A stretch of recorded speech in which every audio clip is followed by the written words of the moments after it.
হয়, বিহু আৰু ঝুমুৰৰ পিছত এইবাৰ মাননীয় মুখ্যমন্ত্ৰী ডাঙৰীয়াৰ পৰিকল্পনা অনুসৰি অসমৰ এটা অতি সন্মানীয় জনগোষ্ঠী বড়ো জনগোষ্ঠীৰ অতি মৰমৰ সাংস্কৃতিক সমল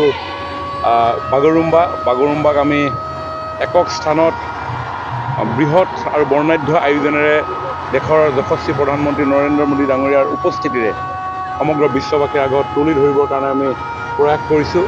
বড়ো সমাজৰ সকলো দল সংগঠন সাংস্কৃতিক বিশেষজ্ঞসকলৰ পৰামৰ্শ অনুসৰি আমি এটা বাগৰুম্বাৰ নাচৰ আৰ্হি আমি প্ৰস্তুত কৰিছিলোঁ আৰু সেই নাচৰ আৰ্হি ইতিমধ্যে অসমৰ বিভিন্ন প্ৰান্তত শিল্পীসকলে অনুশীলন কৰি যোৱাকালি গুৱাহাটীত আহি উপস্থিত হৈছেহি। আজিৰ পৰা 16 তাৰিখলৈকে, আজি 12 তাৰিখ, 12, 13, 14, 15, 16 এইকেইদিন গুৱাহাটীৰ এই অৰ্জুন ভোগেশ্বৰ বৰুৱা ষ্টেডিয়াম প্ৰাংগণত সকলোৱে একেলগে সেই আৰ্হিৰ অনুশীলন কৰিব, সেই নাচৰ অনুশীলন কৰিব আৰু অহা 17 তাৰিখে আমাৰ দেশৰ যশস্বী প্ৰধানমন্ত্ৰী নৰেন্দ্ৰ মোদী ডাঙৰীয়াৰ সন্মুখত আমি এই বাগৰুম্বা দহৌৰ এই মন্ত্ৰমুগ্ধকৰ নৃত্য আমি উপস্থাপন কৰিম।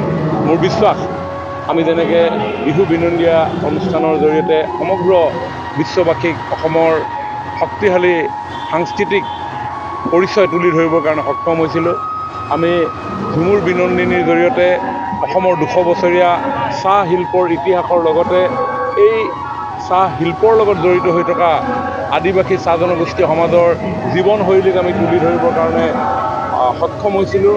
ঠিক তেনেধৰণে বড়ো সমাজৰো ৰীতি নীতি, কৃষ্টি সংস্কৃতি, আধ্যাত্মিকতা, পৰম্পৰা, লোক অলংকাৰ, লোক বাদ্য, লোক সাজপাৰকো আমি বৰণীয়া ৰূপত মনোমোহা ৰূপত সমগ্ৰ বিশ্বৰ দৃষ্টি আকৰ্ষণ কৰিবলৈ সক্ষম হ'ম। আৰু মই ভাবোঁ আৰু মুখ্যমন্ত্ৰী ডাঙৰীয়াৰো পৰিকল্পনা যে অসমখনক আমি আগুৱাই লৈ যাবলৈ হ'লে আমি আমাৰ শিপাৰ লগত নতুন প্ৰজন্মক সম্পৃক্ত কৰি ৰাখিব লাগিব।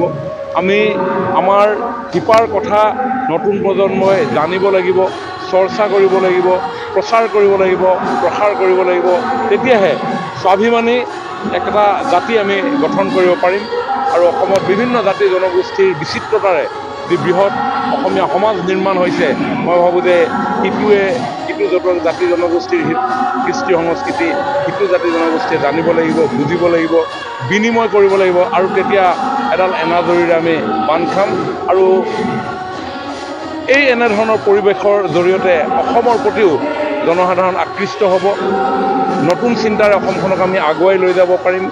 ব্যৱসায় বাণিজ্যৰ পৰা আৰম্ভ কৰি ঔদ্যোগিকৰণৰ ক্ষেত্ৰখনতো আমাৰ বৈচিত্ৰ্যপূৰ্ণ সম্ভাৱনাৰে আমাৰ দেশী বিদেশী পৰ্যটকসকলক আকৰ্ষণৰ জৰিয়তে আমাৰ অৰ্থনৈতিক পৰিকাঠামো আগন্তুক দিনত শক্তিশালী হ'ব, য'ত নতুন প্ৰজন্মই আমাৰ যুৱশক্তিয়ে নতুন চিন্তাৰ খোৰাক পাব আৰু যিয়ে সকলোকে স্বাভিমানেৰে জীয়াই থকাৰ বাট মুকলি কৰিব। গতিকে বহু দৃষ্টিভংগী লৈ এই বাগৰুম্বা দহৌৰ দৰে অনুষ্ঠান আমি আয়োজন কৰিছোঁ।